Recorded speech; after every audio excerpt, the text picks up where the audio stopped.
Oh my goodness me. Good morning, Julie. Good morning, Doug. Good morning, Gay. Good morning, Megan. Good morning, Kate.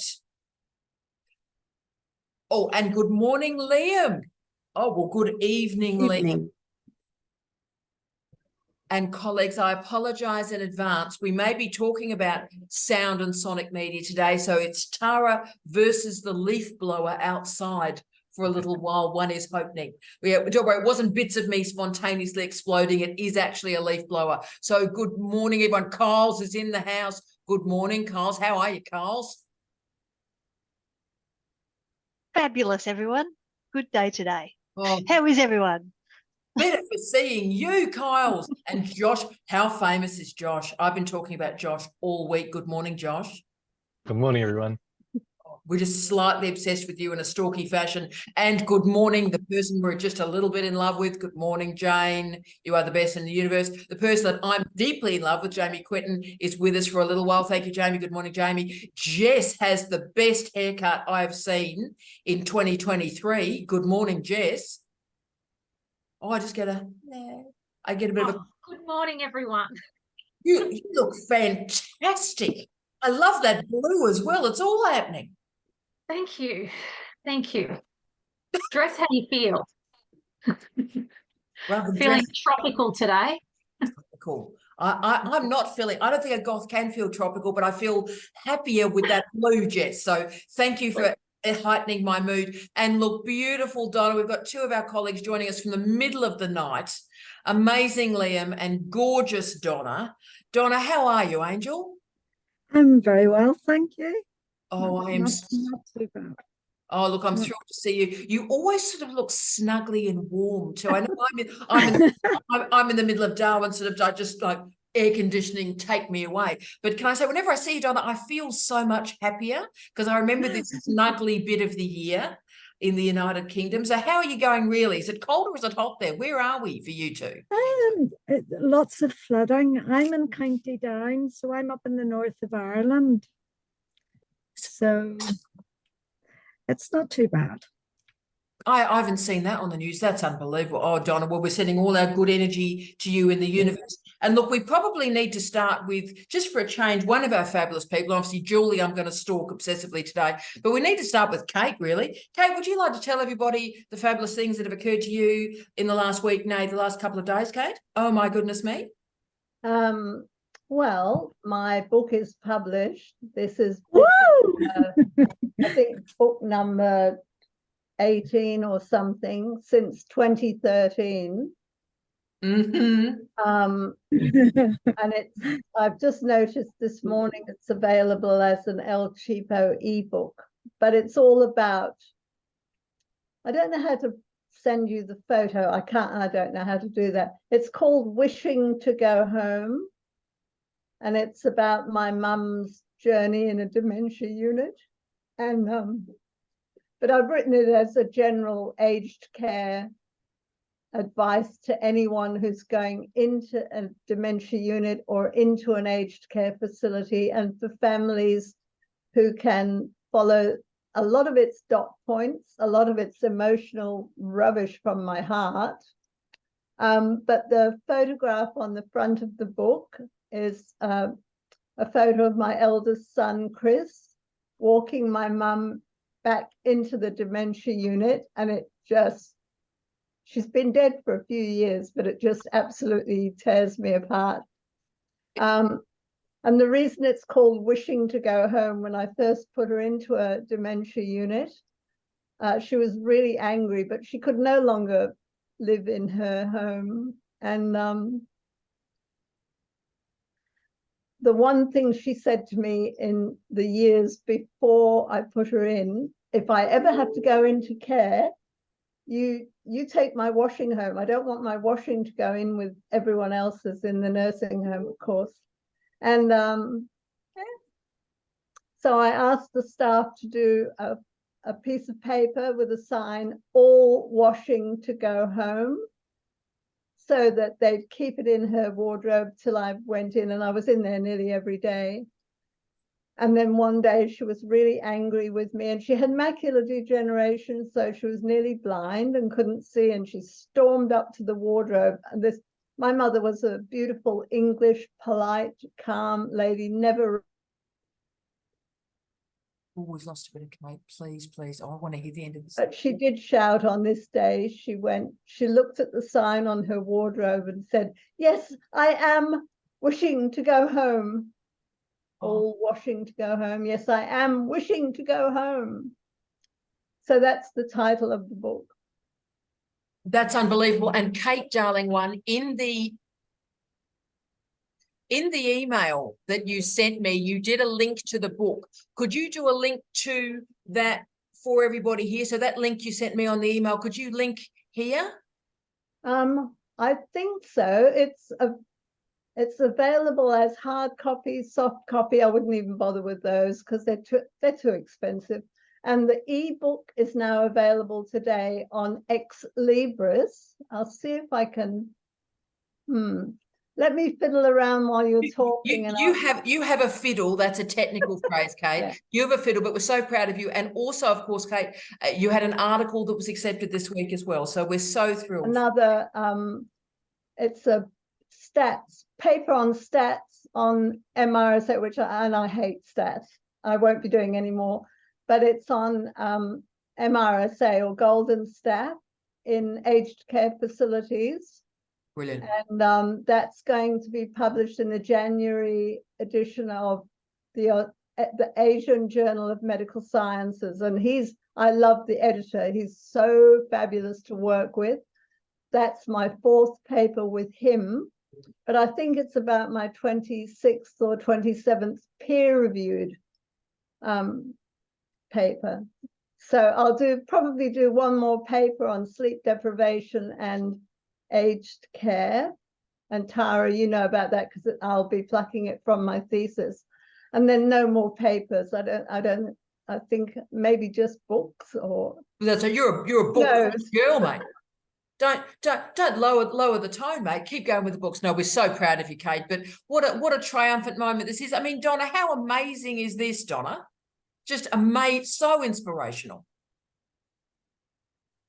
Or do I get anything from Matt, can I just add as well how selfless Kate is? Because I have a friend who has been through really hard times recently with a lot of health issues. And, you know, Kate has been just so interested, so supportive, despite being the other side of the world. So I just want to place that on record that she's a good egg all round. Yeah. So I'd still like to help your friend, Donna. I don't know how to do it without photographs and a hit. Yeah. We'll get there. Kate, you are a spectacular person. And this work of citizenship that Kate does, and so many of you on this call do. I mean, I'm looking straight at Kylie as I'm saying this. So many of you do this work of citizenship. To me, I lost you then. Oh, sweetheart, no, we've got you, darling. All we've talked about is the important work of citizenship that you do without payments, and you put up with a lot of rubbish. Let's just say you put up with a lot of rubbish. You put up with a lot of rubbish in universities, a lot of rubbish behaviour outside of universities, and you continue to speaking out and speaking out and speaking out. And I was told in 2000 I was seen as a whistleblower in central Sydney. I was working at Royal Prince Alfred. They got rid of me in a really nasty roundabout way. St. George Hospital, pressure ulcer prevention consultant. They gave me the job. Then after a year, got rid of me. I kept reporting pressure ulcers, which are foreseeable and preventable. And then, so they got rid of me. And then the last place, Prince of Wales, another major hospital in Sydney, employed me as the pressure ulcer prevention wound care consultant. And after a year, they got rid of me too, because I was putting in written reports again and again and again and again. They would not, and they wouldn't give me a reason, but at the same time, they're all the negative sides of my career for the last 20 odd years. But the lawyers and barristers I work for across the country, every state and territory, apparently I'm known as the pressure ulcer queen because I get all these pressure ulcer cases. They don't tell me I'm a whistleblower. They love it that I can do reports, and my reports all go to a judge in the courts. You are Okay. an honest and robust human being, and what a privilege at this point of your life that a PhD has simply capped that expertise for you. I think it's wonderful, Kate. What an inspiration! Well, I'm too old to retire. I know I'm not retiring, and if I had retired at 65, none of this would be happening. So, and that's a life lesson. Can I say, Kate, I'm waiting to retire any minute of any day. I'm just waiting for a certain physicist in our lives to just go, we're out, girlfriend, we're out. oh, really? Would you retire? Oh, look, it's I'd like a life, Kate. At some point, thank you, Jamie. At some point, we'll find a life, won't we, Jamie? Gee, that sounded a bit like a 1970s track of the Eagles, doesn't it? We will find a life together one day. Meow, meow. Bit of Joe Walsh movement. Sorry, Dale. I was just going to say, the word whistleblower is getting used a lot lately, and my thoughts are that you know the saying that one person's terrorist is another person's freedom fighter. Yes. Whistleblower term. I mean, people like to express opinions, but for me, the term whistleblower is really, it's become the group of people who want to hold people to account for quality assurance. They're the ones who are whistleblowing and saying, you know, hey, there's issues. I think you're absolutely right, Jamie Quinton. My goodness me. So what a fantastic start. So look, I've got some questions for us from people, but darling ones, let's start with you. So who'd like to start us off with a question or a vibe? Because there's so many questions I have for all of you, but who's got an issue that's an urgent one for us to talk about? And we all look straight to Doug every week because Doug often has a... Doug, you never disappoint. So, brother, no, you can't retire until you supervise me. So, you've no. got 3 to 4 years. So, yes, no, yeah, I understand that. I understand that. No, they're going to take me out of a university in a bloody urn, I think, at the end of this. So thank you, Doug. So yes, Doug, I will be supervising you until the end of time. I know that, Doug. But Doug, how are you going? Obviously, we're doing the admissions and scholarship rounds as we speak with the wonderful Michelle Z. Big love to Michelle. How are you going with your preparation and your health and everything, Doug? well, yesterday I found out I was part of an identity theft scam. So my bank accounts are all locked out, and yeah, I'm locked out of most financial institutions that I'm part of. So I can't do much, and I have to get my computers cleaned before I can access the internet banking again. Mind you, having some separation away from corporate banking for me would be a blessing. It's like, you know, you can't do anything. That's great. That's great. Yeah. I'm so sorry, but look, this stuff's going to increase and increase and increase. So you hang in there. Exactly. You need anything, you email me directly, all right, and we'll organise it. So look, we've got 2 questions. I'll go straight to the legend that is our Red Queen, that is Queen Calais. Oh, I've got a very good question, and it came out of last week's meeting, and I've dwelled on it all week, and it's working on. I think Jane started the ontology conversation about the wet and the dry, and it's just I've lost my mojo about ontology. Like I thought I understood it, and I've gone back and listened to the blogs, and I don't know where to start. Like I don't even know what my question is, but like if there's a wet and dry ontology, what are the other ontologies that are out there? Where do I start looking? And I know we've had Gay and I have had that same question. We're like, oh crap. So look, see if this helps, because obviously ontological discussions are best had about 3 vodkas in, right? And there are reasons for that. And seriously, that might be a bit of homework for you, Sally Arvo, Kyle's. It's like chung chung chung. Now we're firing. So vodka party, Kylie. Yes, we'll do a vodka ontology party. Because if I try it with the hubby, he's going to go, I got no idea. I say I'm an accountant. You 2 need to record that. We'll sell tickets for that. So look, Kylie, if it helps, let's explain it again. So the other way I hold on to ontology, because remember, all of us with epistemology and ontology, we've got it and then we lose it. and then we get it, and then we lose it, right? So, Carls, with ontology, I always use the other word, worldview. So it is the parameter of your world. Now, if you think about this, Kylie, when we were 5-year-old girls, our world were our friends and our house and Barbies and you know, cooking, and one day your mummy and daddy love each other very much. That's why they close the door and do things that I don't think about. So we have a worldview as a 5-year-old girl. And for our guys on the call, you're the same. At 10, this is your worldview, and your worldview is your family and your friends and your home. Now, obviously at 50, your worldview is different. It's the same world, but it's not, because you've changed and the objects in that world have also transformed. So the thing about ontology is our worldview, you can use lens if you like, Kyles. You have this worldview, and you only know that your world is only a worldview when you start to see other bits of the world that you didn't know about. So that's what ontology is. We all, I mean, think Jordan Peterson, his new Peterson Academy. Thanks so much for that. So we think we're doing the truth, right? So I am empirical, I am a scholar, and I am telling the truth, right? And we really believe that, because that's how ontology, all the triangulated data sets in that ontology confirm that I am, I'm presenting experiential and empirical truth.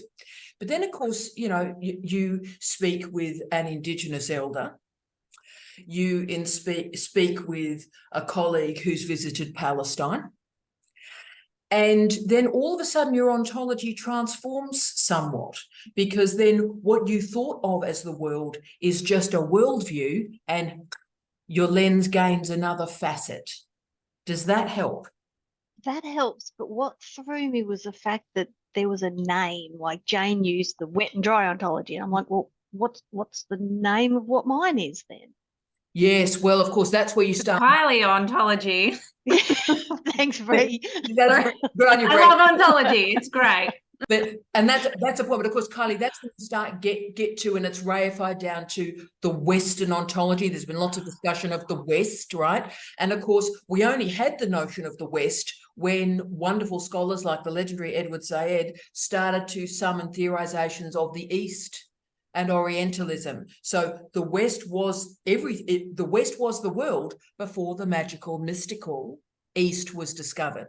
So, the whole culture was organized around heterosexuality, because obviously, what would two men, what would two men or two women actually do with each other? I mean, what would, like heterosexual, obviously. And then then one has the experience of engaging with colleagues with the diversity of sexuality, so we go, oh yeah, well, heteronormativity is a bit bloody boring, isn't it? There's all these other worldviews and ontologies. But what ontology is we become certain and rigid and rigorous that our worldview is actually the world. And what ontological discussions allow us to see is that there are other renderings of the world. So as Jane explored so beautifully, she'd been doing this work on the river.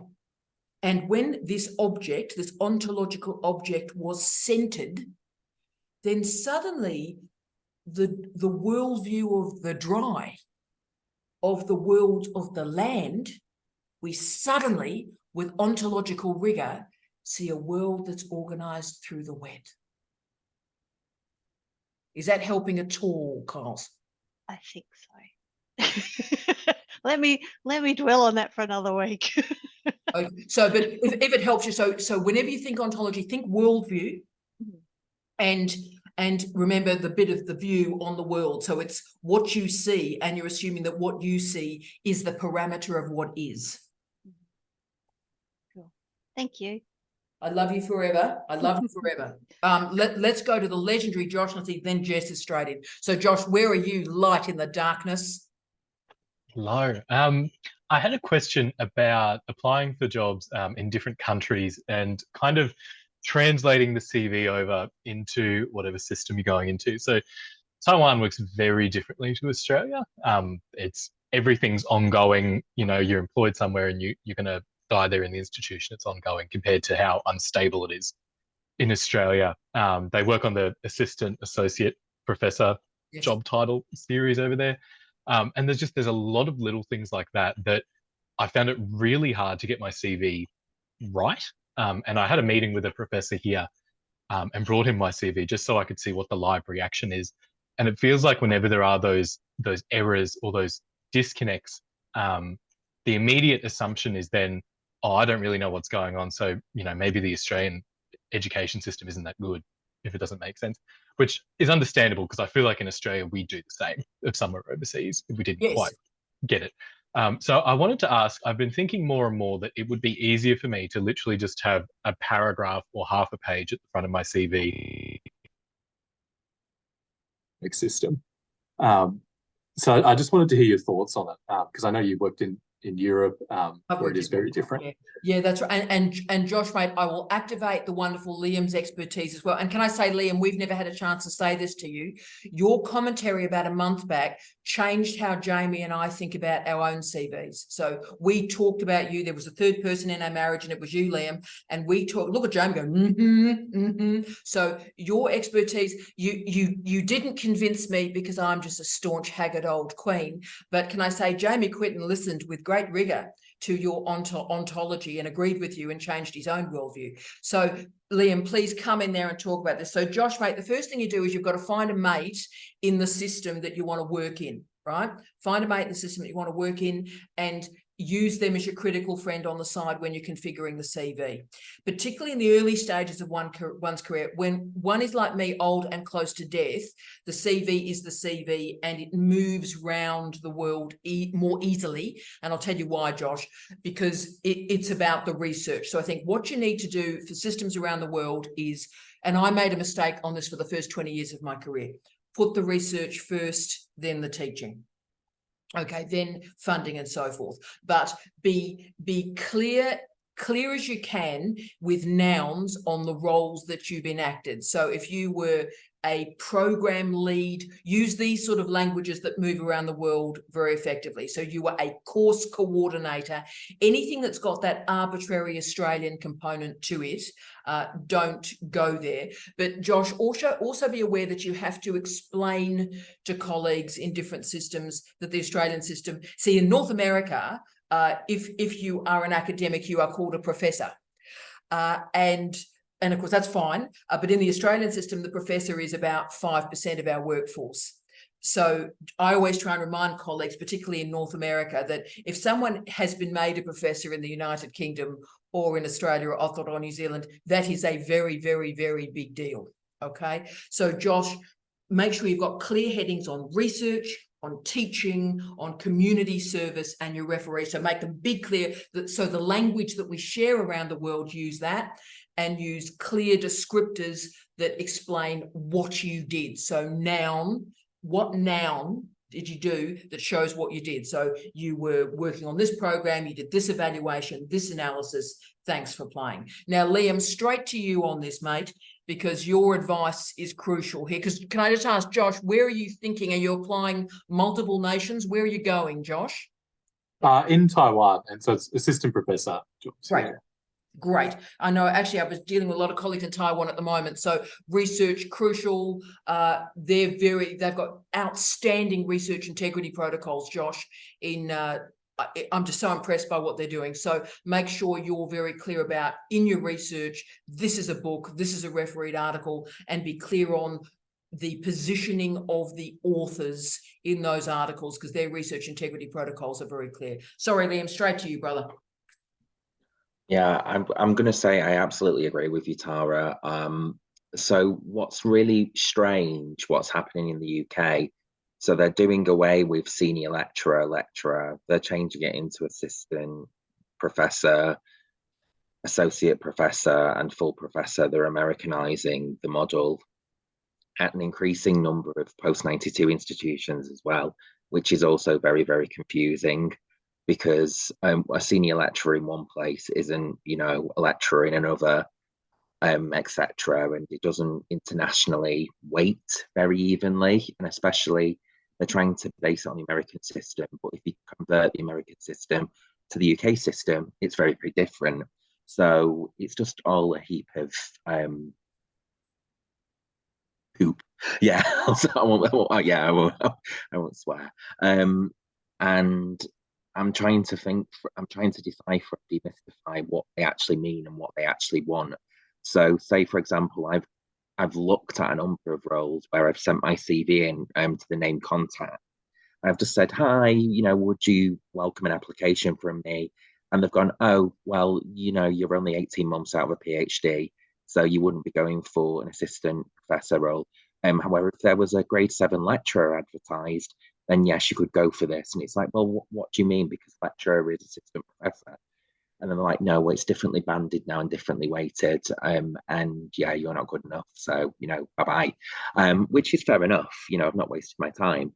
But yeah, the research first, especially if there is a national research examination exercise, which is forthcoming in the country that you're applying to. So in the United Kingdom, REF, Research Excellence Framework, or whatever it's going to be renamed, is literally around the corner. And when I say around the corner, it's in 2028. But to a lot of institutions, that's around the corner. And they're starting to make quite brutal decisions. So a lot of people in Russell Group institutions, for example, are on scholarship contracts because they differentiate between those who can do research and scholarship are now being sacked from their jobs or let go. And they can't convert their job over into a research contract. So it's really, really, really confusing. Ireland, the Republic of Ireland, is very, very different. And I have to say, pays a lot more as well. So, I've kind of been looking over there for my own career. But in terms of the CV, they seem to just want 2-page in the United Kingdom, a 2-page CV. And, me and Tara have just discussed this, and we know that's not a real CV. It's just kind of like something that's been imported from, as Tara said, the corporate world, where it's just so truncated. You don't understand what somebody's done in terms of their career, in terms of research, in terms of administration, and in terms of teaching. It's just a truncated mess. So I think the answer is, Josh, is that a lot of nations don't actually know what they want right now. And I think the world is pretty unstable at the moment. So I think this is just a bit of madness that's unclear. And I'll come back to Tara. But I've kind of had a bit of a rant about the state of international higher education at the moment, and Liam, they're not clear on what they want. Liam, legendary. And Josh, just always remember there is an irrationality at the very core of international higher education, and that is universities hire on research, but teaching pays the bills. So all the universities want the top end of town, want the research. Can you do the research? Can you do the research? But always remember, at every institution on planet Earth, research is subsidized by teaching. And so put the research first, because like, look at me, they need to know you can do it. They need to know that you can do it. You are a self-starter. You're not going to need any seed funding or any of this. You're a self-starter, you can do it. But they also then, when you do your teaching section, can you do it? Because the teaching is what is going to pay for your salary and indeed the operational expenses of the university. Yeah, thank you both. I agree, and particularly in Taiwan, teaching is a huge focus, which is quite healthy. It is. I guess the other thing I've struggled with is I think in Australia, because not everyone has a PhD, there is a little bit more wiggle room for people doing a PhD or before they've done a PhD to stretch and to do other things. Whereas in Taiwan, because the educational attainment is so high and a lot of people have PhDs, people don't usually do a lot of these things like apply for grants or things like that before they have a PhD. And so I've run into that where they've said to me, why have you got a grant application written on here? And I go, I'm trying to look competitive. And they kind of go, it looks weird, it looks a bit dodgy, this sort of thing. So I found that really difficult to figure out. It's sort of, on the one hand, you want to look competitive and you want to look like you're stretching.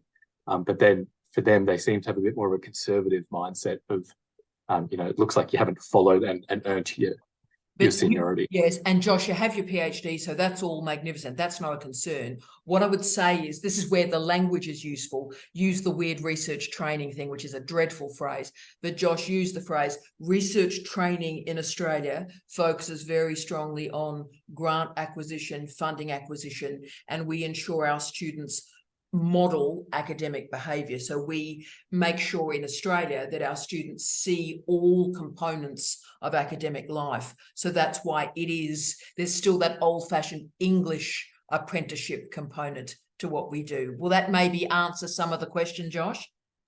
That's awesome. That's exactly the kind of language I was looking for to explain. So that's where you do talk about the Australian research training is much more a mentoring apprenticeship model than we see in Taiwan, in many of the Southeast Asian countries, which, can I say, I have a lot more respect for, Josh. It's like they don't expect PhD students to have taught 57 courses and been a program leader for honours. I mean, right? I have respect for that. And Liam, straight in, mate. Go for it, brother.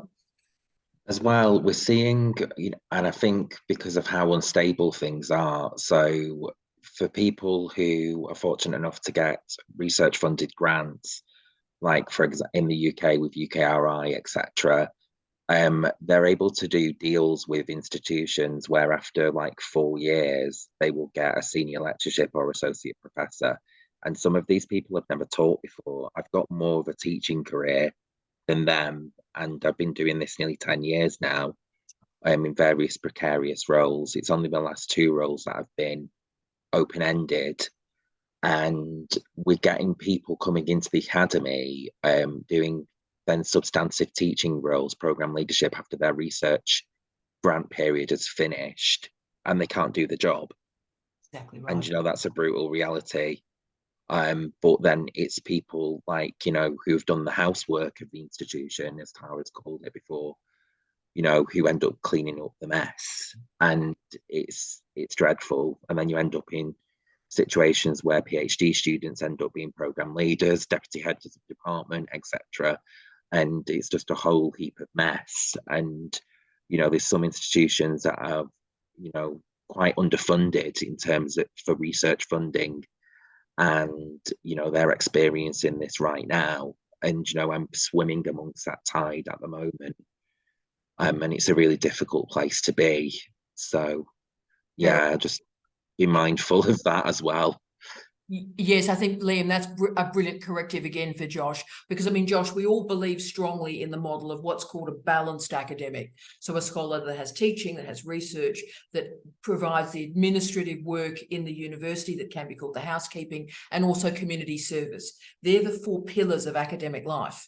And that's the whole point of it all, right? So my question is why we're now in a situation where what happens if you remove 2 of those pillars? And the answer is, Josh, the house falls down. And so we've got a large group of colleagues now that haven't taught for 10 years, haven't supervised for 10 years. And a lot's happened in this 10-year period. So, Josh, your capacity to be a balanced academic, talk about those 4 pillars and name them, Josh, just to stop the national confusion. That'll make a real difference, I think, Josh, because you've got the lot. You are the full package, as the young people say. So we need to really promote that, because you are increasingly a rare bird, Josh. Yeah, thank you. I agree. I think I've tried to set up my CV that way so it has the teaching research service components to it. But yeah, thank you both. It's really good to hear, other worldviews on what an academic is and what countries are up to. Because it's blown my mind how different it is. Yeah. It is. And look, Jamie might be about to go. That's the only worry. Are you about to go, Jamie? I was going to get you for 1 minute, if you can, to just, because obviously you and I probably review more CVs for more appointment panels than just about anybody else on the planet at the moment. Any other advice you'd offer, Josh? Because we want Josh in a great job in changing the world. Thanks. Yeah, I anticipated that I was going to have to disappear and not get asked, so I wrote it in the chat. The whole point is that you basically want to get the attention of the people that you're seeking an appointment with in some way, and don't try to conform. get the information across. So if you don't, and as I've said in the chat, if you don't have a lot to say, and you think, well, normally you wouldn't mention unpublished manuscripts or whatever, if you need it and it helps present who you are, include it. The worst thing that will happen is they'll ignore it. Yeah. Absolutely. But I have to thank you. I just have to say I have to thank you, Josh, because 3 or 4 office hours ago, and Liam especially, the conversation was around how do you configure a CV when people don't want to read your CV. My CV is reasonable, I have to say, but I've included 2 extra pages at the front to give them a narrative for the role that I'm applying for and giving them the highlights of the CV that they have to rifle through and find the details of. And let's see how that goes. Fantastic and brilliant. And Jamie, travel well, darling. Bless you. Love you. Thank you. Josh, mate, one other variable that I did when I was a young Skywalker that I still do to this day. So as Jamie said, present yourself at your best. So Josh, I have obviously, refereed articles published, but at the end of my published section to this day, I still have under review, and I list the stuff under review, and I have a heading that says currently under preparation. Right. And so those of you that are part of my whiteboard soiree know that at the end of each year, I prepare what I'm going to write. That goes in the what I'm writing at the moment. Then it moves into under review. Then it moves up. Now, the gift of that, Josh, is when someone's hiring you, they know that your best stuff has not been left on the dance floor, that they're hiring you as a human that's already got a research trajectory. So you've already got this fantastic work published, and you know what? You're going to hit the ground running. You're going to arrive, you're going to publish this stuff, and you've got other stuff that you're preparing. So it adds a bit of excitement and energy to a CV. So don't be frightened of that. I did it when I was much, much younger than you, like a tiny little human, like 21, 22. And I still do it to this day to show there is a pipeline, brother. Useful? Absolutely. I think I've already got it in there because a lot of my work that is already out is co-authored with a number of people because it was from a lab. And a lot of my singly authored stuff is still coming. So I want to show that because that was the other reaction I got was I've got quite a few pubs, but a lot of them are co-authored with people. And so the immediate statement, he was really honest, which was fantastic. His immediate statement was that this looks like you've been gifted authorship on a lot of this. So yeah, I think it's good for me to show that I have my own material, solely my own material coming. Yeah. Well said, mate. And look, Taiwan, as I said to you, the dealings I've had with them this week about authorship and about research integrity, they've got a lot to teach the rest of the world. So it's interesting that they read, in your case, which is legitimate co-authorship, they were going, well, look, it looks like there's a bit of gift authorship here. So they are world leading on that. So Josh, this is brilliant. Well done. Yeah, and they sniffed it out. There was gift authorship, just wasn't me. So, yeah. But yeah, so they're very onto it, which is awesome to see. Yeah. Oh, you're the best one, Josh. We'll come back there in a second. You're legendary. Oh, look at Kate. She's excited. And Mary, darling, happy birthday for this week. Thank you very much. And I hope we're going to get to talk to you shortly because I want to hear what nightmare befell you this week. But we'll talk to beautiful Jess today. And then I want to go to the doo-doo that perhaps is your week, Mary. So let's go to Queen Jess. Now, Jess, where are you, Angel? What are we doing for you, gorgeous? Let me get a bit of paper. Rock and roll. Let's do it, mate. Well, first of all, I wanted to just jump in with something for Josh too. I suppose it might be a bit of my ontology, but I've actually never ever missed out on a job in an opportunity that I really, really wanted. And I have this kind of worldview that when you want a role, when you can really see yourself in that role and the great things you'll do, it's about 20% of what you do and what you have done, but more 80% of who you are. That's what you're bringing. And I choose to focus on that when I'm stepping into that space, because you can get lost and think, but what about all the things? And I have to prove myself. And I just try to step in and go, but this is who I am. Oh, Jess, you're amazing. Yeah.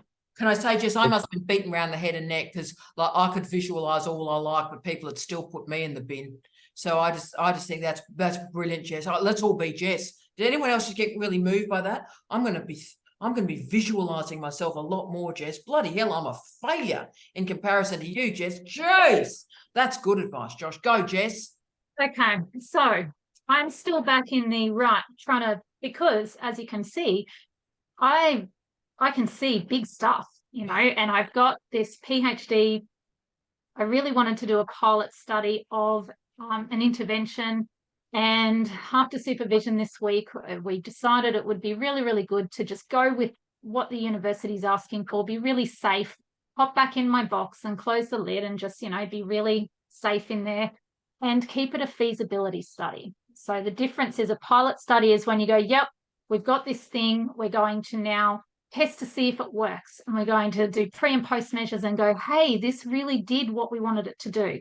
The feasibility study, which is what we're changing it to, is more about let's do it and then just ask people what they thought of it at the end. So we won't really know if it works yet. We're just going to see if people liked it. And I can do that. I can write it up, but it doesn't sit well with, it doesn't feel like it's enough. I'm doing a friggin' PhD. I thought this would be huge. The feasibility study, I feel like, I could just do that next week. Do it and see if a few people like it and write it up. I don't know. It doesn't, my question is that enough? Right. So Jess, I'd like to apologise on behalf of all humans that you've been put through this. It's just an absolute disaster. And look, the first thing is I need to do a few things.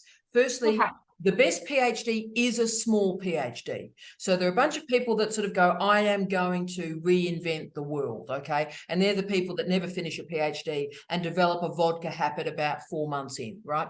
So firstly, a good PhD is a bounded PhD. So it's got a good sense of what it's doing. And as I always say in the introduction, have a page, what am I not doing in this PhD, right? So that's about what am I doing? What am I not doing? But can I say to you, in the old days, because I am this old, I am 54, I am going to be dragged out of here in a bloody casket. There's no doubt about that. But Jess, in the old days, if anyone would be saying, I'm going to do a case study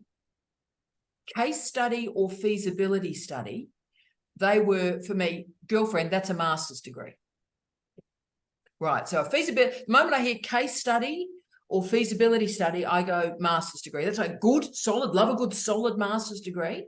But a PhD is an original contribution to knowledge. And the only other variable I'd say to you, Jess, is the last thing this bloody planet needs right now is more people offering their bloody opinion about something. Do I like it? Do I not like it? I don't give a damn whether you like it or not. We need evidence. We need argument. We need clarity. We need precision. We don't need, how do you feel about it? Oh, I don't know. I'd like a bit more red, thanks. I mean, Jess, we don't need opinion at the moment. Why we're in the mess we're in is because too many people have no idea what they're doing are offering an opinion, okay? So I think the pilot would be a goer because it's verifiable, because what ends up happening with pilot studies in a PhD is the evaluation protocol ends up being probably the most important part of the thesis. Yes, I completely agree. And I think, why would I make it a feasibility study when I'm doing it all and I could just see if it worked? But so I'm at this, so I feel like I should write it up as a feasibility study to get over this hurdle of getting the research approved. So the university goes, oh, that's a very safe project. Oh, that she'll definitely finish that in time. And then there's some wiggle room afterwards, isn't there, to potentially go, yeah, we're just going to run the pilot. Well, Dale, we've got the mid-thesis review now, so feasibility makes people comfortable. Have you ever noticed how weird this is, though, by the way, colleagues? As the world has got increasingly unsafe, we want PhD programs to be increasingly safe. Unbelievable. So, Jess, you can say if people want a feasibility study, do that, but then by the mid-thesis review, you've demonstrated the feasibility of it. So therefore, the pilot is in place. Noting, and the language I'd use, Jess, is that you, from your feasibility study, believe that the evaluation protocol is going to be the original contribution to knowledge. Thank you. That's what I'm after, an original contribution to knowledge. I already know what the feasibility study is going to say. Well, I'm pretty sure. Like, who doesn't want to work in a trauma-informed place? It's a pretty nice place to be. Yeah. Sounds a bit Yeah. like a horoscope, doesn't it? It's like, do you want to work in a place where people are kind and they appreciate your life journey? And, you know, and how do you feel about it? I mean, I'm sorry, you know, what are we doing here? It's like, do you want a Milo with that? I mean, come on, what's going on, Jess? Thank you. It just felt very soft and yeah, not what I was after in my PhD journey. Yes, and look, I'm not a soft person. I'm a hard old goth. And look, as I said, if it helps you, feasibility study and case study, when I hear those two phrases in line with a PhD, I go, yeah, nah, that's a master's degree. Okay, so you can. Thank you. Because even in my feasibility study, they've taken out the quantitative portion where we could do some, you know, means testing. They said, just why don't we keep it qualitative and we can just hear people's responses? And I just started feeling less and less rigorous. Because what we need right now is more people that don't know what they're doing offering an opinion. That's clearly what we need on this planet right now. Yeah, how are you feeling? Let's just bloody express milk. That's great. Let's do that, Jess. Wow. Yeah, nah, mate. Okay, and if you need me to come into any events at this point or do a Dr. Phil intervention, I'm straight there, Jess, all right? Thanks, Tara. Okay. You're the best, mate. Now let's go to Queen Gay. I'm so excited about this. So, Gay, how are you? I know you've had a tough week too, mate. What's been happening, gorgeous? Well, this is actually connected with what other people have been saying today. I had my first meeting with my supervisor for my new project yesterday. And it's a project I've been working on since January. The research proposal has been accepted, approved, rewritten 3 times and approved by 2 separate academics, and he wants me to go in an entirely different direction. This is my 10th degree. I have a PhD. I have done research. I know what I want to do. Why the hell does every single supervisor want to change what I want to do? Because they don't know what they're doing, Gay. And my only advice to you in this circumstance, because I was picking up stuff about you during the week and I read it and was just so horrified, I had to go put my head in the toilet for a moment and return. But what I'd say to you, Gay, is just respond to that supervisor. They've had plenty of opportunities since January. It's now November. I'm a different person now. And you just simply need to say, Gay, too late. It's too late. This is the project.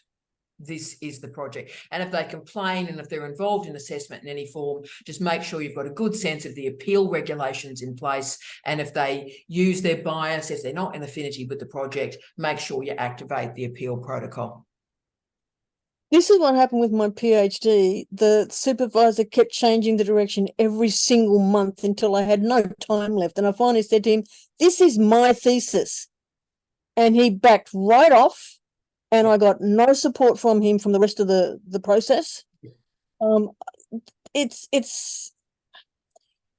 makes me feel like my ideas are absolutely useless. Yeah. And this is happening all the time. I can list about 7 different research proposals that are getting this exact same thing. Oh no, do this. Yeah. It's spot on, Gay. The problem I've got, and you've often heard, it's just what I'm supposed to. It's nonsense. It's nonsense. What unfortunately is happening in universities at the moment and in research cultures more generally is what I call a paint by numbers mindset. So when in doubt, go to particular methodologies. When in doubt, do a feasibility study. When in doubt, use grounded theory. When in doubt, do sorry, Liam, that was an express thought. Use very, very simple things, right? Let's paint by numbers. Let's not have you do a wonderful Picasso, you know, with a woman with 4 heads and 15 lips. No, let's not go there. Let's do a paint by numbers little dolly, right? So, Gay, you've got to be courageous. And where I worry, though, is I want to be in an environment where colleagues can offer advice to other colleagues and say, look, Gay, I think this is incredibly strong. These variables worry me. And so you actually take advice from colleagues because you trust them. They say, this is great, this is important. These areas perhaps have a think about, you know, because if we live in an environment where we don't take critique and feedback, that worries me too. That worries me too. But we don't just want sort of opinion being thrown into people's faces. 10 months later. So Gay, you're a bright woman. You're a really bright woman. You're an experienced woman. Write this thing up. You're done. You're done, Gay. Really love that kind of collegiate approach to this. I mean, I'm not a kindergartner. I'm not a high school student. I'm a very mature-aged, highly educated, highly intelligent person who just wants to do her own research. Yeah. And yeah. Exactly right. And I think I often talk about homology. I've written about it a lot. I've written about it with Kate. And I think, Gay, people are not realising that, what is it now? Well over 50% of PhD students are women. At CDU, 66% of PhDs are enrolled in by women. And we're now at nearly 60% of our students are over the age of 60. So if one is coming into supervision saying, oh, yes, well, I'm teaching this young Padawan, this young 20-year-old young man to be just like me, those andragogical methodologies are gone, and they've been gone for 10, 15 years. So if we've got Gay, we've got an experienced human being, 10 degrees, then the supervision is a guide on the side. We're walking with you. You know what you're doing, Gay, and you take advice from a human. I go, Gay, look, that methodology's sound. Have you thought about triangulating this against this? And then you're enhanced as a scholar because someone is supporting you on the way through. There's not sort of I don't like it. You need more red, you know? Yeah, well, this is the same same guy who in my last paper was incredulous that I could actually come up with a research methodology all by my little self. Jesus. Using basic statistics. Oh my goodness, isn't this person wonderful that she can do this by herself? Oh, I'm sorry. Yeah, I'm just, yeah. I'm over it. I know, Gay. It is a challenge, and I think this challenge is getting worse, that if one has a vagina and is moving through the world with a vagina, there is the assumption that the brain is in the vagina. And so anything where you can actually put together a sentence is a surprise to some humans, and we wish them well on their Jordan Peterson journey. But Gay, we're with you. And look, as I said, as long as we can remain open to feedback and alternative ideas, then you keep walking with courage, my darling. All right? Thanks, Sarah. You are the best in the universe. Now, Jules had a hand up. Jules. I'm so excited. Jules. Are you happy, by the way, Jules, if I organise a meeting with us this coming week? Is that okay, or is that invasive? That's very good. Yeah, thank you. Exciting. So where are you on this, Jules? I was just going to say to Jess, if it's of any value to you, what I hold is my PhD is 1 grain of sand. That's all I have to do. And it's for 2 people, 2 examiners. And then there comes your book where you can say what you want. So if that's of any value, that's all I wanted to say. Oh, that's brilliant. And Jules is always brilliant woman, Jess, can I say.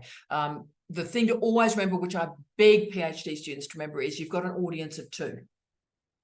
You're writing for the 2. You're not writing for your supervisors. You're not writing for me. You're not writing for the population of the Northern Territory. You're writing for 2 examiners who are in affinity with the thesis. So make sure it's robust. Oh, Liam, straight in. Come on, Liam. I was going to say as well, how does that dynamic work, especially in the Northern Territory with the potential overuse of grounded theory when you're having international examiners look at the thesis? Does it just crash and burn, or does it go? How does that journey work for people? So Liam, I know it'll come as a surprise to you, but we've had to focus very much on examination and ensuring a reduction of conflict of interest in examination. So our examination policy passed through academic board yesterday, for which I'm incredibly proud. But it is good, Liam, that we ask colleagues if they are writing about, and we believe very strongly in place-based research in the Northern Territory, and I'm a big fan of that too. But what it demands is, if you do have an examiner in Leeds, if you do have an examiner, as I just organised overnight, in Dundee, then one has to not make assumptions that people understand what's occurring in Nullarbor if you're in Dundee. And so that is actually helpful for us as a scholar, because you've got to make the case, not assume the case, and not assume that your rendering of grounded theory, where you've connected these particular ontological objects in a particular way, that ontology is shared by others. And so it's good for scholars to know that the audience is not some person in Brisbane. With the greatest respect to all my mates in Brisbane, your audience is in Dundee and in Singapore and Laos. Yeah, brilliant, brilliant. Yeah, I have to say, I'm presenting today to a group of access learners, so access to higher education. So they've had really difficult journeys in terms of coming into higher education, and not presuming in ontology like all the students the same just because they've gone through the access course. There was somebody with an anthropology degree who had wanted to change their career 20 years later after having kids. So we weren't all the same. This homology about all access learners do this path and blah blah blah and have these experiences. It was quite shocking to a lot of people that this student had done an anthropology degree, and it was like, oh right, that's a real surprise. So I think that there's so much to be known from different ontologies and how they're employed within those situations.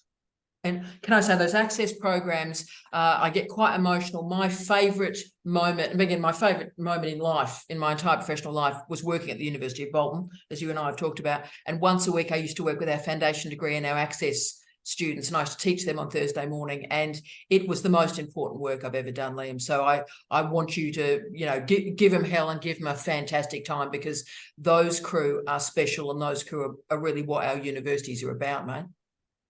Absolutely. Oh, you're the best. And look, we'll finish with Queen Mary. It's her birthday week, obviously. Well, in fact, it's her birthday year. Mary's that important to us, but it is her birthday week.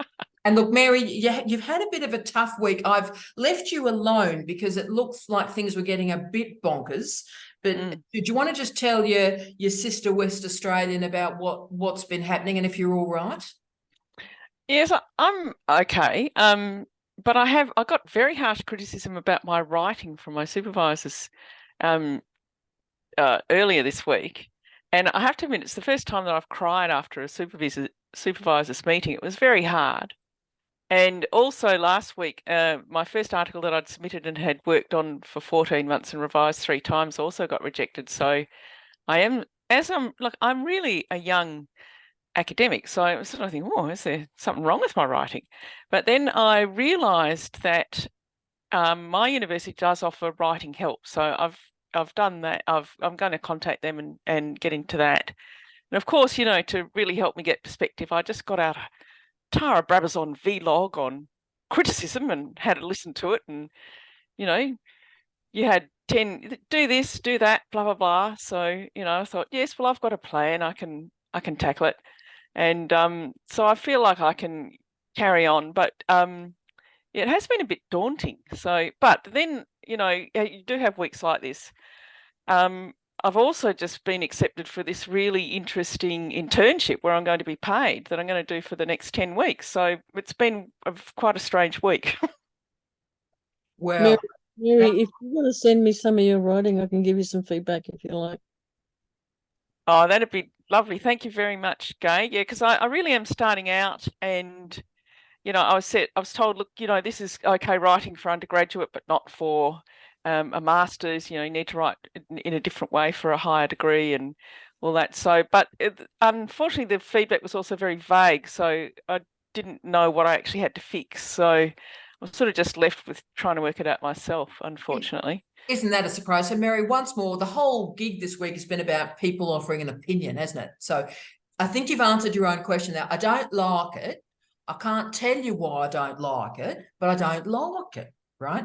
Now, Mary, if it helps you, and it links in beautifully as we conclude our gig today with what Liam has just talked about there with accessibility, when people have come from different backgrounds and different life experiences, we write differently.